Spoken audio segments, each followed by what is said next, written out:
Hello and welcome to the Cheeseman podcast. This is Brendan, your host of the show. Joining me to look back on that disappointing last gasp defeat at Molineux against Wolves. First up, she was at the game. It's Becky. How you doing, Becky? Yeah, I'm okay. I've got a cold and a sore throat, so I'm kind of dosed up. But I've also just established that I look like I'm wearing a wolf scarf. It's not intentional. It's a half and half one, isn't it? Oh, God, you know it's not. But yeah, I was at the game, and I was just saying, I kind of when I have a bit of a hoarse voice the day after, I just put it down to singing too much or something. But it was like, no, this is actually a sore throat, and it's just established today into a cold. So yeah, I sound all husky and things, but I'm fine. I don't feel poorly with it. But yeah, kind of therapy to talk it through on a Monday. Exactly. One question: what's one you like as an away trip? Before we get into it, was it good fun? What's the Strand like? Yeah, I was there last year. It's a strange one because normally when you go to away games, everyone's all penned in, and that's what everybody likes. Everyone's really close together. There's a really good kind of sound coming. But anyone who's ever been to Wolves, we are all the way along the side of the pitch, so you get the whole side. And it was like it last year. It's like songs start on one side and they start on the other side. And both times I've been lucky enough to be in the middle, but you don't know where you're supposed to start or join the song or that kind of thing. So yeah, it was better this time because we scored first, so the songs lasted longer. Last year it was cold and rainy last year as well, and getting songs going was strange. But I think for Wolves, for a stadium, it's a bit like Palace. I said this to my friend on the way back. There are certain teams that they're difficult places to go because they do get this atmosphere from somewhere. So yeah, it's a kind of like an old-fashioned ground, but the view's always fine. It's just weird that away fans are all along the side of the pitch. Yeah, the fans were in fine voice at the beginning, but as the game wore on. But anyway, also joining from Austria is HG. How you doing, HG? Yeah, I'm good. I don't have an old gold scarf like Becky. I'm pretty certain Becky's changed teams now. This flag behind her is just a ruse. Like she is now Wolves through and through. No, obviously that's never going to be true. But no, I'm all right. It's getting cold here. But weirdly, we had a pop-up in and out in Vienna today. So I had some American food randomly. In-N-Out burger. Yeah, really good. Burger. Was it good? Yeah, it was just like being in America, really. Mostly because I'm morbidly obese, so I fit in really well. But no, generally speaking, it was nice. Oh man, yeah. I think Franco always raves about the In-N-Out burger. He said that's his top one. I've had a smash burger, and what's the Shake Shack? That in Mexico City. That was a good one as well. But, yeah, the fries are rubbish. In-N-Out, the fries are rubbish, but the burgers are pretty good. Okay. In the comments, tell us what your favorite fast food burger is, and we'll try and visit them all. Let's go back into the game. We'll start as we do always with the lineup. I don't have a graphic here, but just as a reminder, we had 4 players having to come in due to injuries and suspension, etc. So we saw Eric Dyer obviously come in, Ben Davies, bless you, Emerson Royale, and Pierre-Emile Højbjerg. So he went almost sort of with the old guard a bit. Would you have liked to have seen something a bit more experimental, Becky, or were you okay with sort of going with the tried and tested, the vanilla ice cream, whatever it is? Yeah, it's tricky because I had lots of people talking before the game saying they wanted Phillips. They felt it was Phillips' turn. But, when certainly after August, when Dyer stayed, Phillips was making the squad. But then people were saying that Dyer was injured, and now Dyer's not injured. He was on the subs bench all the games. So I think realistically we thought it would be Dyer. Having Bentancur on the bench, I think again he's kind of trying to get to match fitness. So again, having Højbjerg playing, we kind of expected it. It was the conversation about whether you put Royal left centre back or right centre back, or keep Dyer where he is, and then you've got Davis. Where does Davis play? But having kind of Porro, Dyer, Davis, and then Royal is kind of what we expected. It's not necessarily what we wanted. I spoke to somebody a few rows in front of me, and she went, "There's no creativity." I was like, "No, there's not." But I still thought we had enough to score and to kind of beat them. I think certainly watching the game, the "I Loved Eric Dyer" song was belted out fairly early on, but they just seemed very tentative. It was very sort of Dyer, Davis, Højbjerg. It was that kind of hesitancy was there, and that kind of unfortunately, we just got deeper and deeper and deeper and deeper and didn't hang on, unfortunately. I think had we escaped with a 1-0, everybody would have been like, brilliant, going to take that and move on. Nobody would have said that we really fully deserved it. But yeah, going back to the lineup, I think it is unfortunately what we expected, but it did feel very kind of Conte-esque, and it kind of played out like that as well. HG, I think this has sort of shown us what we kind of knew, I think, at the beginning of the season, was that our first 11 are mint. They are brilliant. But when there's injuries, inevitably will come. We're not going to go the whole season with the first 11, no suspensions or injuries. So we knew this was coming. It's just a pain that it's all happened in one go. But did this game expose our lack of depth and the fact that we are right at the beginning of the Ange Postecoglou era, and there's plenty of changes to come? I mean, there's definitely going to be improvements. I've no doubt about that. Changes you'd hope to be better. I don't think it really proved too much, apart from that it's not really the quality of player that's the issue. It's more just the kind of player that we have. I don't think any of us would have minded too much if Højbjerg had come in and maybe played a bit deeper with more attacking options next to him. But the fact is, those three midfielders, and it was, to me, midfield that was the problem, those three midfielders are all more comfortable reacting to what's going on. They are not creative. They are not proactive, really, when it comes on the ball. Bissouma can do it at times, but again, he does it from a deep position. So if you don't have those options in front of you, where can you go apart from sideways and backwards? And yeah, so it was disappointing in the fact that although maybe people thought Bentancur might start, maybe people thought the Celso should start, those two haven't had minutes, and Højbjerg has had more of them. So like you understand the logic. But I think now that we look back at it, we can probably say, okay, look, if we want to play Ange ball, that means the fullbacks are in defensive midfield as well a lot of the time, and we don't need 5 doing that job. So it was a disjointed idea, but I guess I'm not going to sit here and say that we have bad players that are outside the first 11. I don't really believe that. It's just Royal looked a bit awkward as a left back, which we probably should have expected. It's just one of those things that, yeah, as you're right, like the fact that we had all of them happen at the same time is annoying, but I don't feel personally that they are bad players because of this result, and it's just we've got to use them in a different way. Everyone was most worried about it was just a lack of pace. That was what we've come so. It's been such fun this year, is having that pace, and not having Van de Ven, even Romero to some extent. We just felt like it was a very slow kind of setup. And if we kind of go back to Chelsea and the high line and all of that business, it was always going to be that Wolves were going to try to kind of, lob it over the top and kind of run onto it. And there were a few times where, I think I agree with HJ, the midfield, I was quite disappointed with Bissouma and Sarr. I really thought that, that would have protected the back four a bit more if they had kind of, and even when we changed it to Lo Celso and Bentancur, he was better. It was being lost in midfield. So when the ball was kind of coming over, it was just that lack of pace. I thought Davies made some quite good interceptions in the first half, and he made some good headers away. And there were times that he certainly got on the ball. Dyer again, he kind of reverted back to that sort of trying to play on the edge of the 18-yard box, and you could see him trying to run up to keep in line. And I just think it was just a bit slow, and that's the problem, is that we then fall back into that sort of deep defensive kind of Conte ball kind of way, and there's like nuggets of times where we did get it forward. It wasn't really enough, and there wasn't enough to kick on. Whereas if you compare that to Chelsea, there were times when we did have time, periods where we were kind of hurling forward. It's just a shame because they scored so quickly and so well. And I said to the person next to me, very similar sort of goal to we scored a lot this season. Even if it was Richarlison flicking it over from the left to Son to flick in, it's goals we've seen a lot of this season.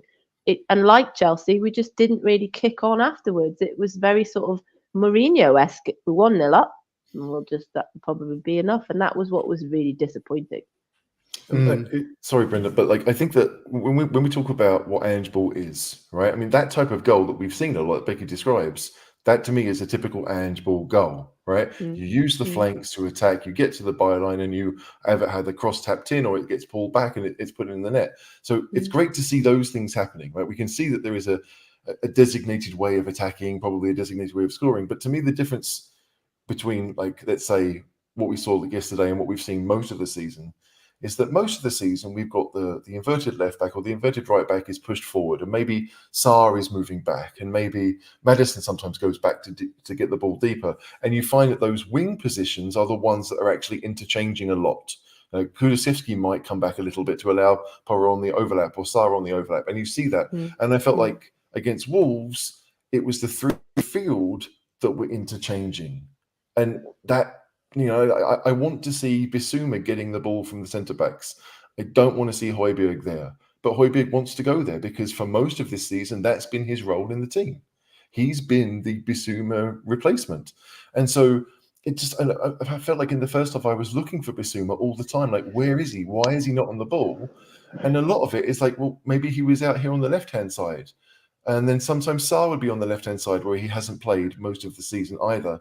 And so it just felt as if everything else was quite static, but those midfield three just didn't really stay in their roles. And to me, the spine has been pretty central the whole way through. Like Vicario, the two defenders, Bissouma, Son, they are always in the middle of the pitch regardless. They do not move from those areas. They support what's going on the wings, but they don't actually become the wings themselves. And that midfield three didn't work for many reasons, but that was another part of it, that they didn't really seem to have a set position. Like who was supposed to be the one in front of the centre backs? Was there supposed to be a designated one? That just looked different. Well, just on the, as you said earlier, HG, about the inverted fullbacks, it did leave a lot of space for players like Semedo to get in behind, and they targeted Royale a lot. And I saw Royale get outpaced a couple of times, which was a surprise for me. But they were utilising the fact that our fullbacks go narrow to get in behind, and that they threatened a few times in that first half. That they were quite profligate. They weren't really taking advantage of the chances that they got. But Becky, did you notice there that how they were targeting our fullbacks and really using that space out wide? Yeah, and there were times when they were kind of like bring it over to Porro, and Porro made some headers out and things, and sometimes it went over his head and they were in, and I remember a few shots going over. Yeah, and I think as the game wore on as well, they just seemed hungrier for it, much more kind of alert. It was much quicker, and that's what I'm saying. If we kind of, I kind of doing it in the wrong order, but I just think the game management was really bad as well. And they keep saying we could play handball and we could play handball. There needs to be times where actually we just put a foot on the ball and we think about it, and that's. But yeah, I certainly think Wolves knew that the left back and the right back were the areas that they needed to kind of get the ball to, and then they can sort of go from there. And the kind of the lack of pace of Dyer. But I said, at half time to a few people, the fact that you've got Vicario in goal really kind of gives me some confidence. I think, I'm reading in the comments, people are saying, we're going to get kind of really exposed by Villa and City and teams like that. Well, maybe we will, but I still think you've got Vicario that is a kind of such a reassuring kind of presence. I felt so sorry for him on Saturday after the fact these are 2 games and conceded 6 goals, because he really doesn't deserve that. Yeah, no, you're right. And she brought that up there, HG, Becky did, about the physicality from Wolves. I thought that we were brushed off the ball quite a bit too easily. Players that you'd sort of be more dependent, like Sarr and Bissouma, they just weren't able to, like she said, put the foot on the ball. Do you think Wolves' physicality scared us a bit? Do you think that Bissouma being on a booking away from a suspension, which he now has, do you think that may have affected him? Because I don't think he had a good game. I feel as if, Højbjerg is probably the most tackle friendly. I don't know what the word would be, but I don't get the impression that Sarr really wants to put a few tackles in. Bissouma has never really done that. Despite getting lots of bookings, he's always there or thereabouts. They're all about intercepting the ball rather than actually tackling the ball and the man. And it makes it difficult. Brighton, when Bissouma was there, they kept the ball. Everyone was there. All those little triangles, they could always keep the ball. And Spurs just was unable to do that. So you have this moment of we're losing 50-50 challenges. Well, we lost those 50-50 challenges against Chelsea as well, I felt. Certainly when it was 11 versus 11. After that, things were obviously different. But we don't really have the ability to win the ball through that kind of traditional English style. We win the ball high up the pitch because we press as a team and we work as a team and we force mistakes. But if there are lots of 50-50 challenges, if the midfield really needs to dominate, we don't really seem to have a player capable of doing that. And probably Oliver Skip is the best at it. And he's even more defensive than the three we played. So it's an awkward balance. We have to get that balance right. Now, with Maddison there and with teams sitting off, it seems as if the midfield three can work. But if the teams don't sit off, and Wolves certainly didn't, they were happy to press high. They had lots of mobile attackers who wanted to make life difficult for our back four and for whoever was in front of them. And we struggled to play through it. And let's face it, we've seen that a lot. Not just under Ange, but also in previous years. We're getting better at keeping the ball, but when teams put pressure on us, can we stand up to the challenge? And I think you're right. Maybe we didn't stand up to it as well as we should have against Wolves. I'm just seeing what Paul said there about, tackle-wise with Mr. Romero. The other thing I was thinking about while you were talking about there is that often when we've had that high press, people that have intercepted the ball have been Van der Ven or Udogie. So that has kind of helped the midfield as well. It's they've the ones who received the ball back and then kind of turn around and it's gone, and not having those. So I think, having Udogie back with Villa, I think is going to help. There was a case early on. Sorry, Becky. There was a case early on when Dyer kind of went for a interception, and I think it was Mateus Cunha span him super easily, and suddenly Wolves were in. And I think after that we were like, okay, that we tried. I'm not Romero. I tried. Not doing that again. And you're right. Like, so then you don't have any pressure really in a defensive area, and the whole point of it is it's a team thing. So it was. Like, I understand it. Like, part of me almost wants players to do what they're best at, rather than sticking to the plan if they can't really do the plan. We saw that under Conte last year. If the players can't do it, we struggle. However, there has to be a better solution. I don't think, even with Udogie, even if he was still suspended, I don't think we would play the same 11 against Villa. I think Ange will hopefully have realised that maybe there were issues in the 11 that he picked, and we have to find a way to improve. Well, what changes do you think he'll make? Where can we change it up? We've got so many injuries and suspensions. We have the international break, which people have sort of said is a bit of a blessing in disguise. But let's say Sonny comes back injured, or it can get worse during this international break. But how would you approach the Villa game? I know I'm jumping ahead here in terms of the running order, but hey. Are you asking me or? Oh, sorry, HG. Sorry. I mean, like it's a tough game because, like, at home, we need to be a bit more attacking, but we know that Villa are very good on the counter attack. Like, Villa have scored a lot of goals, but I don't really remember too many that were massively like. Their creative players they're runners. They're runners who break. Like Diaby breaks on the ball. Watkins has pace. It would be interesting to see how Villa do against a team that really, really defend deeply. I haven't watched Villa that much to know, but it would be a strange one. But I think that obviously Udogie will come back in if he's fit, which will help us. But it's about finding those right movements, those right triangles. Like, maybe the three midfielders could work better if they did stick to particular roles. To me, if Bissouma was the central one with Højbjerg on the left and Sarr on the right, then possibly. But I could see. I mean, Bissouma's suspended, isn't he? So he can't play. So Højbjerg will probably be the one that sits at the base. But I don't really want that either. I think I'd rather have Bentancur there if they need to have the ability to break a press. So. We have lots of options, and I don't feel like one stands out as being the best, but it might be an occasion to think, hey, which three might work well together? Would you have someone sit deep like Højbjerg? Would you have Celso for a bit of extra team, hopefully extra creativity going forward, who also being left-footed suits the side that Maddison plays the most? I think that was a big miss as well in the Wolves game. But yeah, we do have choices. Like, I think the front three will stick. And I think most of the back four will stick. It's just about how we create that balance in midfield. And I would like to see us try something different. I mean, I understand that Wolves away and Villa at home are different games, but we want to go out and try and win, right? That's what Ange would say. So we have to see some more attacking threat in midfield. We certainly played better with Bentancur and Lo Celso playing when they came on.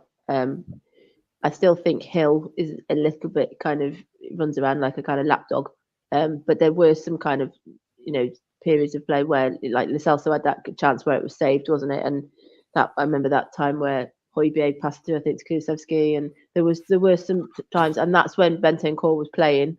I don't think he'll play both Bentancur and Lo Celso at the same time. For like starting, I think he'll just, like you said there, I think it would be Højbjerg, Sarr, and one another. So yeah, so that's a good point. That it was second half. The subs were made relatively early. I think Bentancur was the earliest on around 60 minutes for the ineffective. I think it was for Bissouma, the first one. No, Sarr? it was Sarr. Sarr went on Sarr. first. Okay. What did you make of his performance? He's getting these minutes, HG, which is the key thing. It's a pain in the arse that he's gone to the international break. Like, having just come back after so long out, I think the Uruguayan FA could have given us a bit of time with him at Hotspur away. But what did you make of his cameo? It was 30, 40 minutes yesterday, on Saturday. Bentancur, we all know the quality he has. I mean, it's difficult to see it when we're playing kind of defensive football. I mean, Wolves, it's not as if they dominated things, but you always felt they were building some kind of pressure, that the goal was probably going to come at some point. And if, when we had the chance with the Celso almost before the goal, that felt a strange event, that we actually had a couple of people high up the pitch and with a chance of scoring. So, yeah, like Bentancur, I mean, I love Bentancur. I mean, I think he's a fantastic footballer, but we have to figure out what's his best role in this system. To me, I want him as one of the 8s. I don't really want him as a 6, even though I feel like he might be the best option as a 6 now that Bissouma's gone. It's like, if you're thinking about what the best is, like, he's got the ability to bring the ball forward. He's got the ability. Yeah. He's not necessarily one to take players on, but he makes those runs. And I feel like when Bentancur is going forward, I trust that he will pick a good option. He will be in the right place at the right time. And maybe with a couple of other 8s, I don't necessarily have that feeling. So I think Bentancur has to be in our starting 11, wherever we put him. But he played okay, but he wasn't a world beater. But then after 8 months out, it's not too much of a surprise. I do think that if everyone's fit, Bentancur is in that best 11. So I want to see him get minutes. He needs those minutes to be part of that best team. But we're struggling to surround him with the other best players. And Becky, what did you make of Lo Celso when he came on? He had that chance. We had 2 shots on target. One was the goal. The other one was his hit, which to be honest, he could have hit it much better, maybe a bit harder, but the placement was right top corner. Sarr saved it well. And it was one of those ones where you had that gone in, and when he did save it, I was like, that's going to come back to bite us in the arse. Because it was a pivotal moment. 2-0 up, game's done. Because it felt almost like it was petering out then anyway. So anyway, sorry, let's find out what you thought of Lo Celso. Yeah, I said to somebody in the game, it feels like we've had, Lo Celso's played for Spurs for ages. I know he's been on loan and things, but I don't really ever see him really happy. He came on with Under Armour on. I said to the guy next to me, I really expected him to come out with gloves on. He's just kind of hunched. He's pulling at his sleeves. Yeah, like I said, it took him a while to kind of get going. He made some kind of, fairly kind of important sort of blocks. But the problem was he wasn't defensive enough. So if we think about the second goal, for example, he's round that kind of melee when they had the free kick, and he's not kind of standing there stopping the ball being played and all that sort of stuff. I still think he's just, and when I say this, people go, oh, he's not had enough minutes. And then I said this to my husband when I got back. I was like, are we allowed to keep using that excuse that they haven't had enough minutes and that's why they don't perform when they immediately appear on the pitch? Or should we expect that if they're in the squad, they should be able to step up and, change games? I said immediately to WhatsApp group when I got back, I just didn't think that Hill and Lo Celso are game changers. And that's what their role was. When Johnson went down and we thought he pulled his hamstring again, they've brought on and they've got to try and do something. And I just think it's all a bit flat with Lo Celso. I had far more confidence in Bentancur being the one to kind of, move things forward. And like I said, we just kept losing it in midfield. I'm reading all the comments about people saying about the front 3 didn't play that well because the midfield didn't play that well. And of course, then the ball's going back and it's going deeper and deeper. And then the defence didn't play very well. Dyer's hoiking it out when they equalise and stuff like that. And they were playing it back to Vicario and we're just getting deeper and deeper. And everyone's sort of watching it going, oh my God, what's going on? So it's just... And Lo Celso doesn't, like you just said about Bentancur, he doesn't pick the ball up and kind of run and bring it forward, even just for a few seconds of kind of rest and respite. So it just felt that yes, he had that chance, but I always thought the goalie was going to save it. I thought it was kind of straight at him from where I was. So yeah, I think it was a bit of a half chance for me, really. I mean, and I feel like Ange has a tough choice, right? Because we looked at our bench and there's 4 teenagers on it. Certainly youngsters, Villiers and Dorrington was there, and Phillips was there, Donnelly was there. I mean, that's 4. So you don't think any of them will really come on. And we used 3 of the other 4 that weren't a goalkeeper. So it was really Skip. Skip is your choice. It was either Skip or Lo Celso to come on in midfield and replace Basuma. And Ange went for, I guess, the more attacking option. Like, had it been Højbjerg, Skip, and whoever the third one would have been at that point, Bentancur, then maybe we'd have been a bit safer, but safe is what we'd done. We'd struggled. But it was just like, what do? You expect Wolves to throw players on, which they did towards the end. They threw a few more attackers on to, you've got nothing to lose.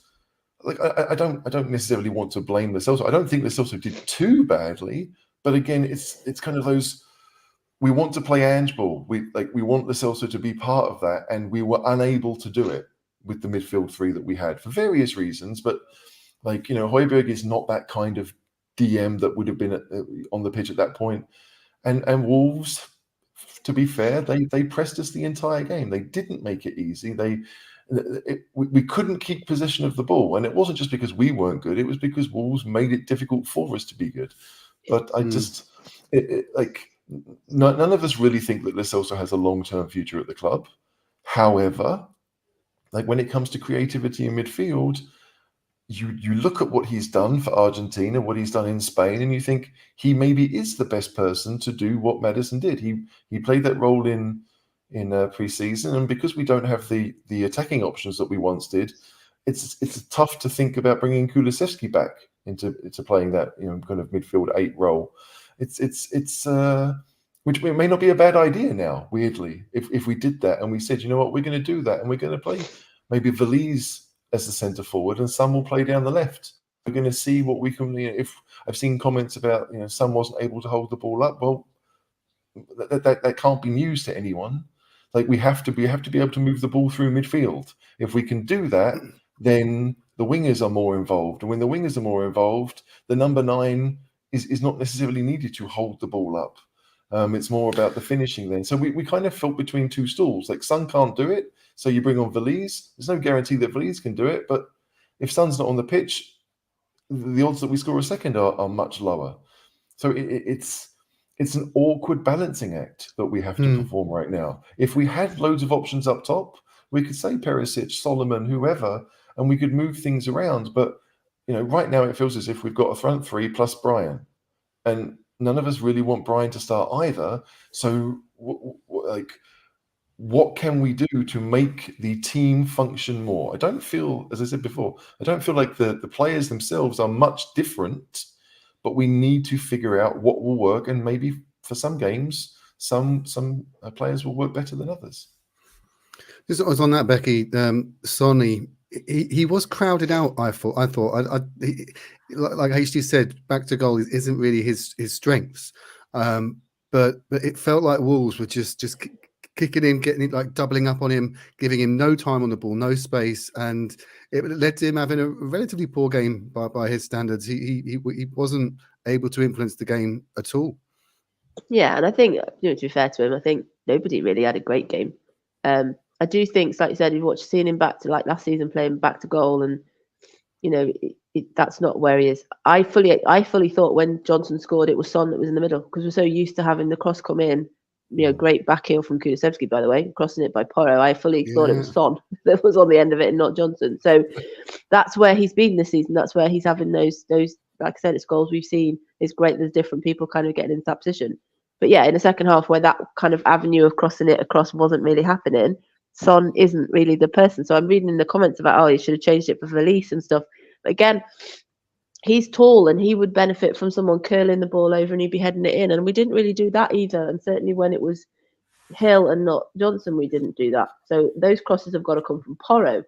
And again, that's talking about the kind of the interchange in between them. And again, like you just said, Wolves were just more kind of at it. We didn't really get second balls in the second half. And it just, like I said, just felt like it was obviously it just felt inevitable, and we've not really felt that this season. We've always felt that we could go on and get a goal, and because of all the injuries and the suspensions, it just felt like it was.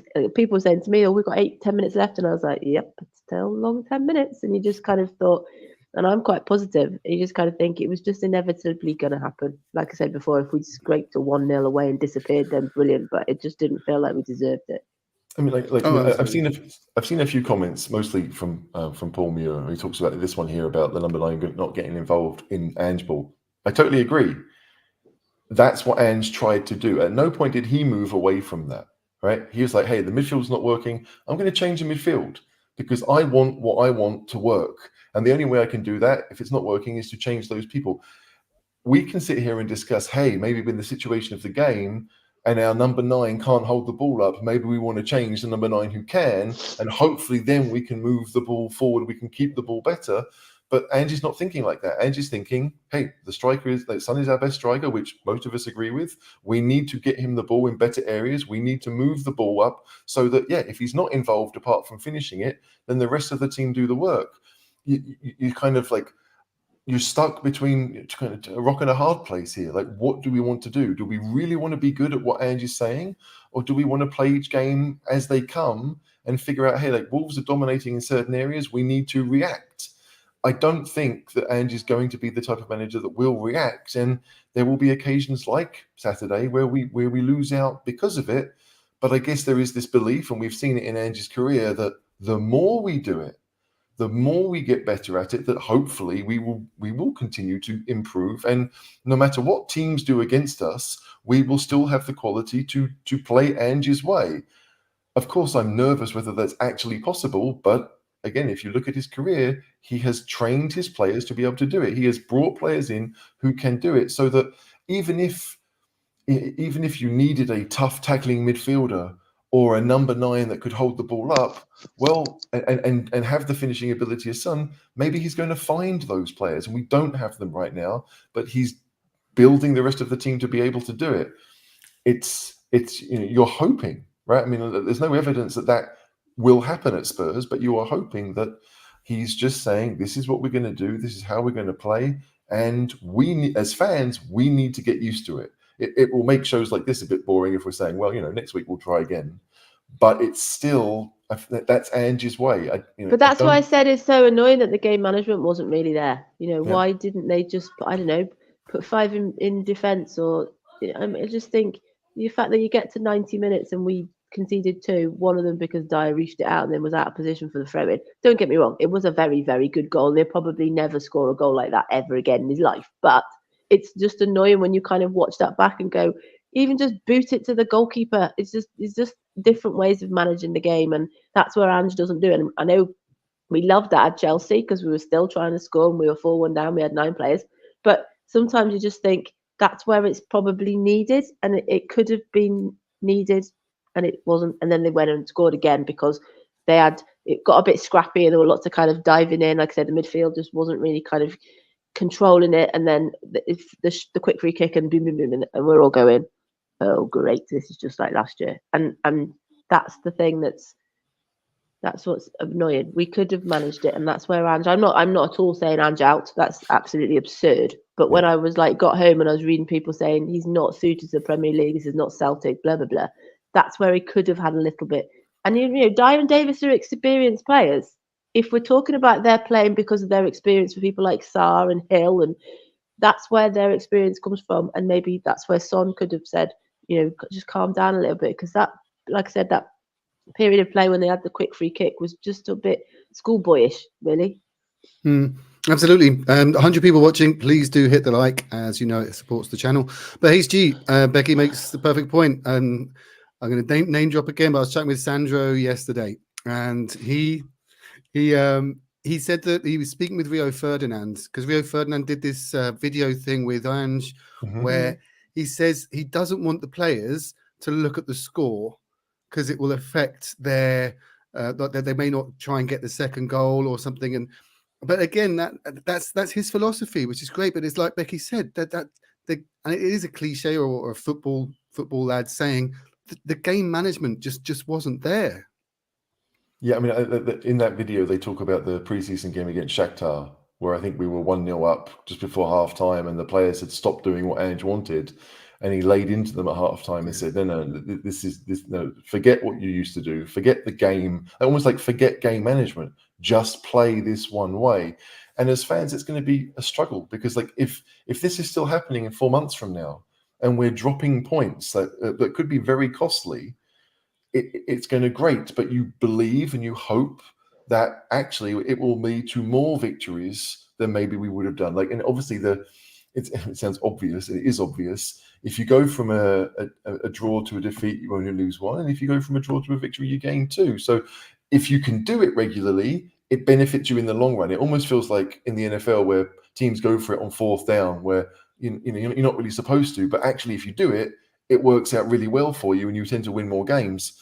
It's going to be a struggle. Like if we were doing it when we had all of our players fit, then I think a lot of us would be like, okay, like we're trying to really go for it with the best. But when we know that we're already kind of short-handed because our better players aren't there for various reasons, that game management kind of has to come into it somewhere.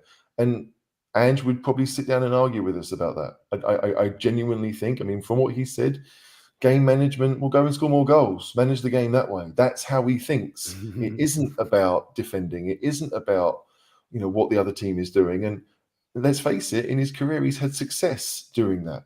And even if you think that Celtic are one of the two biggest teams in Scotland, and so really it's quite easy to overpower everyone else, and you have, four big games a season.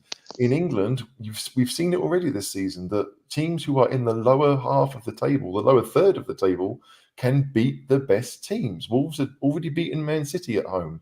They came very close to beating Liverpool at home. They came very close to beating Newcastle at home. They're not a bad side. If they get going, they will cause you problems. And for us to sit there and think, well, we'll just score more than you and everything's okay, it's going to be tough at times.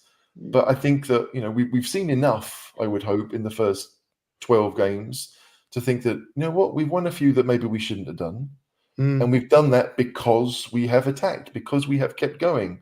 We were, 1-0 against Man United for a long time, but we got the second towards the end. We didn't think, let's hold to what we have. Though this is what's going to happen throughout the season. But it's tough to watch when you think, hey, we were 8 minutes away from winning a game that, frankly, we didn't have much business winning. But when you get that far, surely there's something we can do rather than just say, well, let's try harder. Just on the goals, I know we very quickly cover their goals, Becky. The first one, do you think that the defenders could have got a bit tighter? Like it was Mateus Cunha got the assist for Saraiva. The first touch was sublime. It really was sublime. And like I said, it was more for me if they hadn't even got to that far, when Dyer got the ball and he kicked it out for the throw, and if he was trying to get Kulusevski? I don't know. Their manager caught it, didn't he? And then he's at a position for that. If we deal with that, then we don't even talk about the rest of it. But yeah, like I said, it's not a goal you're going to see very often. It was a great goal, and I think Davis is a bit harsh on Davis really, because I thought Davis was better than Dyer. But yeah, he kind of, like I said, it goes back a step further than that for me really. They took the quick free, and they did.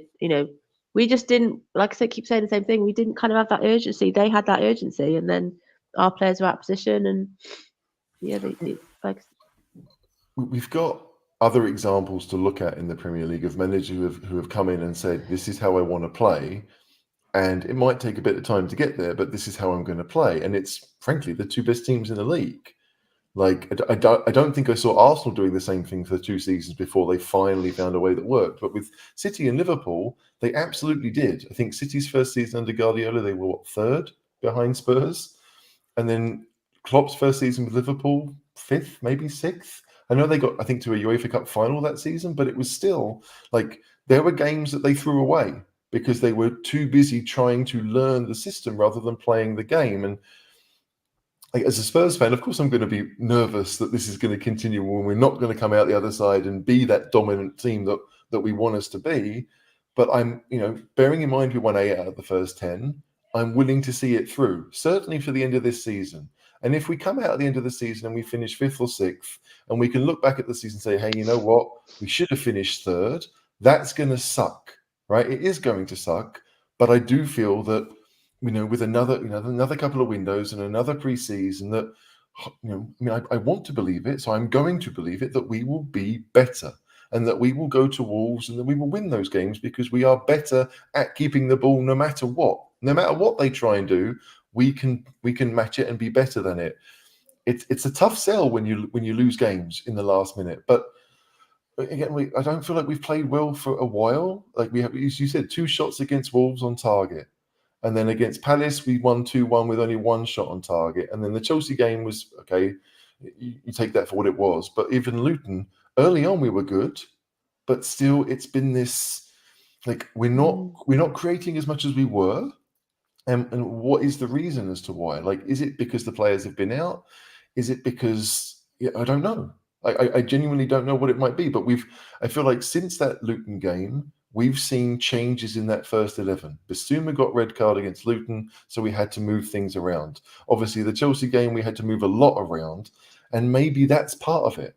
Like, maybe it is a case of these players will only get better as they do it, and if they've not been given the chance and they haven't done it that much, it's tough to keep attacking. Like, I think if I was playing, I would be looking at the scoreboard and thinking, hey, we've got to keep it tight here. But that's just not going to be the way of Ange. It isn't his way. I guess we kind of have to suck it up when it comes our way and we get negative results. The one positive for me is that the signings that we've made have been so important this season. So I know Udogie was on loan, he was signed before, and you've got Sarr, Van de Ven, Maddison, and Vicario. If we're going to sign players of that kind of ilk, then I don't think it will necessarily be soon. It won't be too long, that we will start to see it again. So hopefully we make some improvements in January, either forced because of the injuries or just because we were going to continue to build that strength in depth. And you think if they're of the same sort of ilk, the ones we bought in the summer, then we are going to start to see that again. I think it's because, like we said, it was just everything happened at once. All the injuries and the suspensions and all of that happened at the same time. I think, I've said last week, maybe the week before that, before we had all of the injuries and suspensions, November was tricky anyway. We had some really tricky fixtures in November. It's now just been made doubly hard because of all of the carnage from Monday. But I do think if we, that kind of positivity of that, the players that we're hopefully looking at and bringing in, yes, it will take time for them to get used to a system, but at least they're going to be quick and they're going to be, they're going to be hungry and they're going to have that kind of drive and all the things that Dyer's not. I'm looking at some of the comments, and we haven't been putting them up, and I'm sorry about this. I'm trying to listen to what's going on, but I'm reading the conversation that you guys are having in the comments right now, and I can see that this is the conversation Spurs fans will have. I am certain, and in fact, I know it was the conversation that Liverpool fans had in Klopp's first season. Undoubtedly, they had that conversation. In fact, some of them were having it even before they won the Champions League against us. Like, there is this idea, like, you want to be pragmatic, but he's not going to be. Ange is not going to be like that. We have decided this is how we're going to play, and as fans, it's our job to support it. Yes, of course, we can talk about where it might be going wrong, but I have no doubt that Ange is looking at that and he's understanding. Like, he's been here before. We're the ones that are new to this. So if Ange can really look at that, like, these players, like Højbjerg might be 4th in line, 5th in line right now, but there's a good chance that next summer he's gone. Right? And there's a good chance that in January, we're going to find a couple of players who have played Ange ball before and know what he wants. That would be the smart thing to do. Whether it's the winger who's in Saudi Arabia, Jota, whether it's one of his Celtic players, like, there are going to be, I would imagine, options for us to go and find players that have done what he wanted. Even if it's the striker Furuhashi or the midfielder Hatate or whichever one he feels best, if we can bring them in to help the system, I don't even think they need to be long-term solutions. But this idea of saying, hey, look, we had a full 25-man squad in September when it was announced, right? But that included Lloris, and it included Perisic, who probably won't be named. It included, there's a fair few of them. Like, we could sell Richarlison, we could sell Højbjerg or Lo Celso. Like, there are going to be spaces there to bring people in. And I suspect that's what he's thinking of. It's not a case of, hey, look, we know they're good players. I don't think anyone doubts that Højbjerg is a good player at what he does. But is he going to be good for Ange ball? Maybe not. and it's a perfect time to move those players on. So like it does suck, and I agree with almost every comment I'm reading. Where I was disappointed that we didn't win 1-0, that we didn't hold on to it, but we've got to stick with it, and we do have to stick with it. I don't see another option. We can talk about it, but we know Ange is not for changing.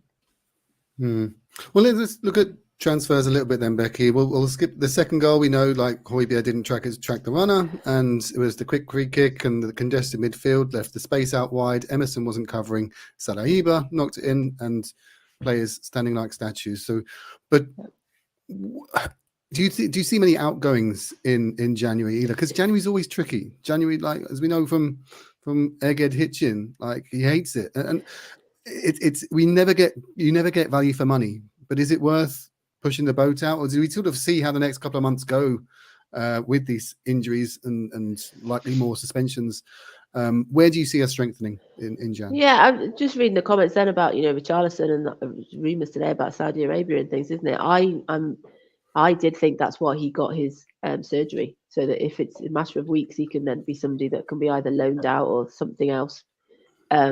So I do think we would see some changes. I said last week, I think we got really close to getting Kelly in defence because they wouldn't have let Sanchez go otherwise. So I think there are some things that and Paul's just put there, of course, Kulusevski and Bentancur came in January. So I do think there are deals to be made, and I'd like to think that with all of these things going on in the background, that they are looking. I know you've got the naysayers going, "Oh, we never buy anybody." That's not true.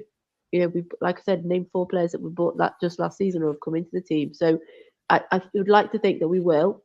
They aren't going to be big money signings, but they might be important signings for the system that we need them to be. And I think one of the main things is quick and very keen to play. And I think that says a lot. It's a tricky one with Højbjerg because we keep hearing that Juventus are after him, he's being watched, and then he gets minutes. But I think he feels that he would like to move on. So I don't necessarily think it'll be January, but I do think Højbjerg will move on. I agree. Like I said, Richarlison, you want to. I'm not the person to ask for people to come in, but I just want to see people that are keen. I think we still need a centre back. We do need a centre back, and possibly a left winger. But we could list all the people that we're going to lose in January because of all the different competitions and things that disappearing off to. So yeah, our squad is going to be quite stretched. The whole kind of Dyer playing over Phillips thing. Obviously, I think if Dyer does go in January, or he does just hang on for when he can go out of contract in the summer, that's when Phillips will be integrated into the team. So we don't want Dyer injured as well. But say he was, it would be Phillips next, wouldn't it? So. Like I have no doubt, given the money that Spurs have spent, and we have spent, even if we've sold Kane, we have spent money. And we've seen what we've done in previous Januaries when Paratici was involved, right? And allegedly he still is kind of involved, maybe, possibly. But with the new guys, they will be thinking, if we're going to sign someone in January, it'll be someone from a league that probably plays in the summer, and so is in their off season. So I could see us signing some 21-year-old Swedish defender that none of us have heard of, right? Or a Japanese player that none of us have heard of. I could totally see that. I could also see us doing the Jota thing that I talked about earlier, which would end up most likely with Spurs being one of those loan to buy jobs. Saudi Arabia, his team there, they don't want him. He's not wanted there. He's still young. He's played in the system. And so Spurs have shown that they will make those deals. They will do those deals. They will push the costs to the following summer when the next set of Premier League money comes in. I don't feel as if it's going to be unlikely that we'll find signings. I think we'll find a few. It'll just be people that maybe we don't know too much about. Yeah. Like there are obvious ones that we can think might happen, but there will be players out there that, I mean, like Johan Langer's from Denmark. I'm sure he's got players that he knows about, that he was thinking about for Villa's future. And I'm sure that Spurs are kind of no different. Like we have gaps in the squad, and it's not just the gaps in the 25-man squad with people that we know are going to be leaving within the next 6 months. We are trying to build something, and the sooner we can do it, the better. It's just finding the money to pay it is the issue.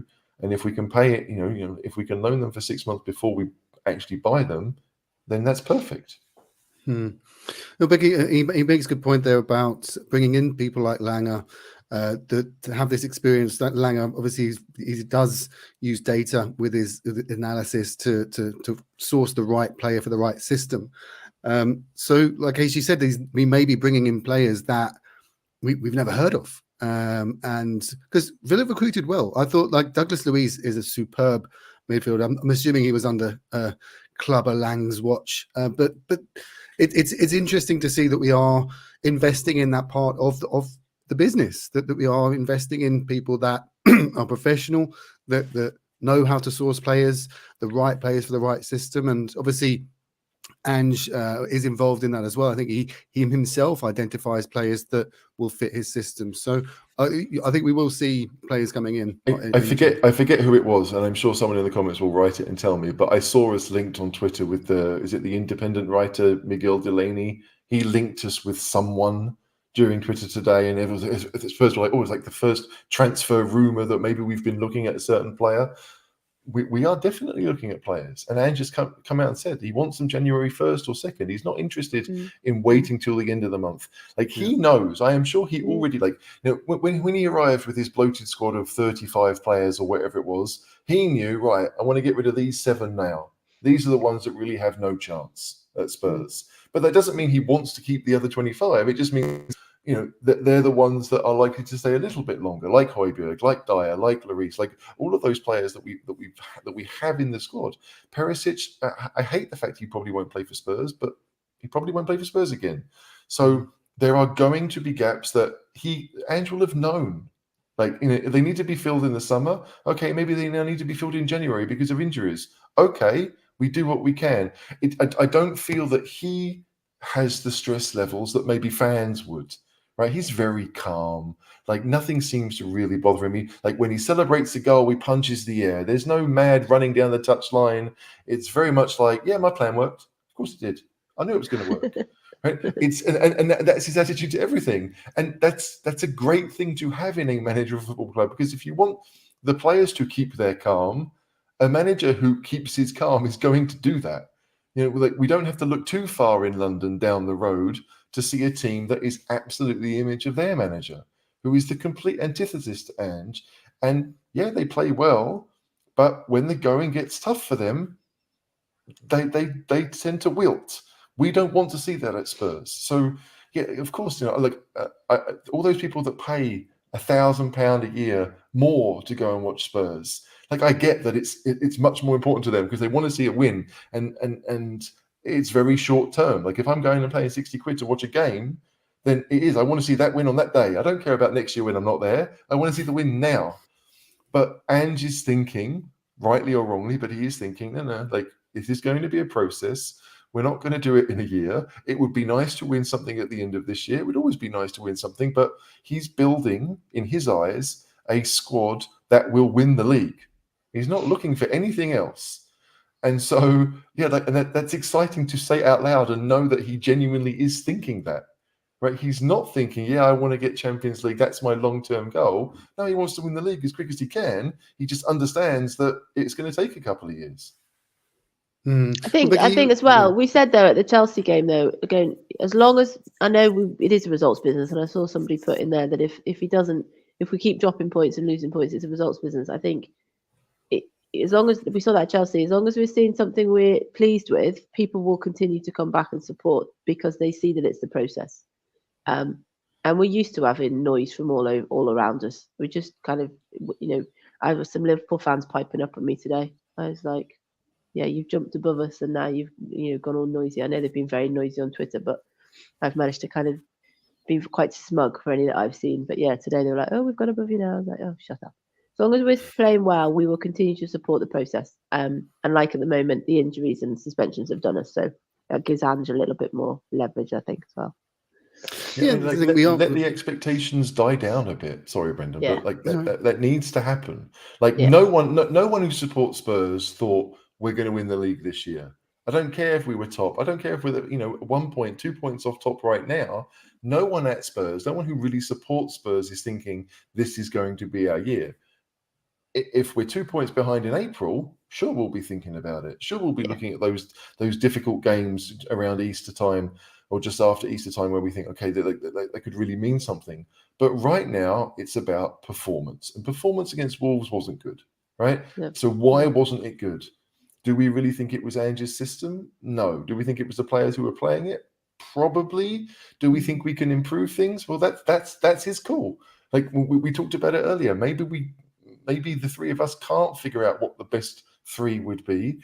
But I still think that, when it comes to February, March, and the business end of the season, we will be in a much better place than we would have been. Like position-wise, we were what, third or fourth last March when Conte went, right? I mean, so position-wise, we were doing pretty well when he left. We might be in a worse position under Ange when it comes to the table, but what are we building? I think we have to. I mean, the comment that came up about judging him in his second season, we have to. Like it's difficult to wait that long. That is what he said. That is what he said. I remember him saying, he's like, don't judge me on my first season, judge me on my second. And he also said there will be bumps in the road, and we have had bumps in the road. It's just it was really great fun when we were amazing for like 2 months. Yeah, but as Paul put in the comments earlier as well, which was mentioned on the View from the Lane podcast, that of the managers above Ange, Guardiola's been there for 7 years. Klopp, I think 6 years or 8 years even. Eight longer, 8 years, 8 Klopp. And Arteta's been shouting in his little tight pants for 4 years now. Yeah, so they are way further along in their process. But do you know what I mean? In their building of their project. Again, the project. But Unai Emery's been there longer than Anders has at Villa, hasn't he? So it's similar at Villa as well. I think it's interesting that Emery is probably the closest comparison to Ange that we have, right? Because Emery inherited a squad of decent players. He's got rid of a few that were Gerrard signings that he doesn't want. He's not signed a huge amount. Certainly last season they didn't. In the summer they did. But they're playing what Emery wants them to do. They have a decent, a pretty good squad. There's a very good chance that Villa winning 8 games out of 12, like any team that does that at any point of the season is a very good side. And so I feel Emery's been, I think about a year in the job now, something like that at Villa, and he's transformed them utterly. They've won 13 league games in a row at home. I mean, that is, I don't know if Spurs have ever done that. I think the season where we got to where we were unbeaten, the last season at White Hart Lane, we were close to that, or maybe better than that. But still, it feels crazy for a club like Villa, who have not, have been kind of where Wolves were this time last year. So we can look at the big three, the three that probably will finish first, second, and third, and say, okay, we're not there yet. But we can look at Emery. Ten Hag is going to get compared to Postecoglou, and he's going to get compared to Emery. He's not going to get compared to Klopp and Guardiola for the same reason. So it's it's a rough one because the people that struggle with what Ange is doing with Ange's way are the ones that would want someone like Emery to come in and make them difficult to defend against, difficult to beat, and then work on the attacking side of things. But I guess there is no perfect manager who always does it. Weirdly enough, when Guardiola thinks too much, that's when his teams lose. If Guardiola seems to worry about what the other team is doing, that's when his teams lose. Klopp, to my knowledge, doesn't ever stray away from what he wants his play either. And it doesn't always work for them, and they can have rough 3-4 month patches when players are out. But generally speaking, they can go on runs where they win 8, 9, 10 games in a row. That's what Spurs needs to become. And we're just not there yet. I think Villa are in the Europa Conference, aren't they, as well? And Brighton are in UEFA Cup. Oh God, it's called Europa League even these days. It's very 90s of me. So I think that's going to play a role as well. It's affecting Newcastle as well. Newcastle in the Champions League, they're littered with injuries. I said that on Twitter over the weekend that they've got a lot more money than we have to spend, and they've got a lot of injuries, and it's starting to. And they're playing. Playing in Europe is affecting them a little bit as well. So these factors all come in. Yeah, it feels like Villa this season are like Arsenal last season, right? Villa can play the squad players almost en masse because it's the Conference League, right? They will probably get through as group winners quite easily before they start playing the bigger teams or even the teams that drop out of the Europa League. Arsenal could do that in the Europa League last year. They had almost a league team that, again, won repeatedly at the start of last season. And when things got more difficult is when they struggled. But again, it was 1 or 2 injuries, and that's because Arsenal went out of the Europa League relatively early on in the knockout part. They weren't in it till the quarterfinal, semi-final stage, but they lost a couple of players and everything fell apart. And so, you can look at it. I don't think Villa will really fall apart because right now they don't have to worry about rotation. They don't have to worry about those things. Newcastle do because they want to be in the Champions League. They want to, they've got difficult games and they want to win those games and they want to go as far as they can. And maybe their Premier League form will suffer. But I think Villa are more likely to sustain this challenge than a lot of people want them to believe, because right now they have basically their reserves playing Conference League and their starters playing Premier League.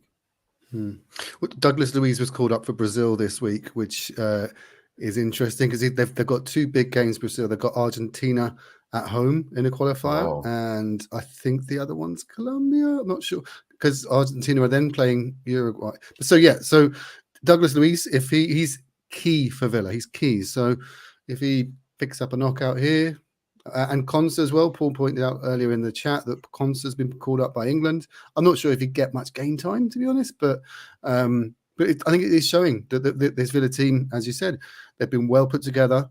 They've got good infrastructure, and they're a big team. Villa are a traditional sort of Premier League team, and they are pretty much where they should be in that sort of top 10-6 area.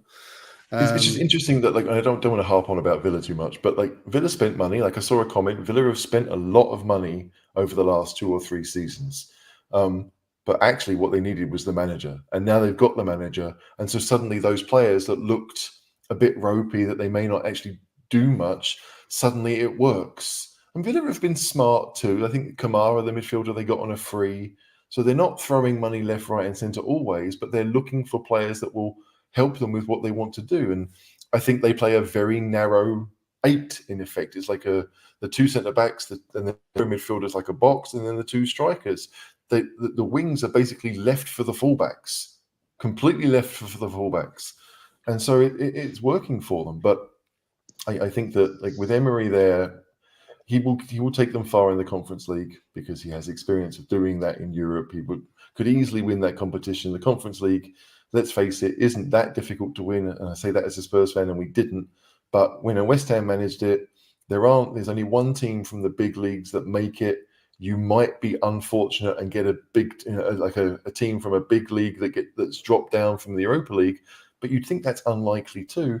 And so Villa, to me at least, are kind of fancy free at least till March time, when Europe would start back up for them. If they win their group, they're not worrying about Europe until March. That's a long time from now.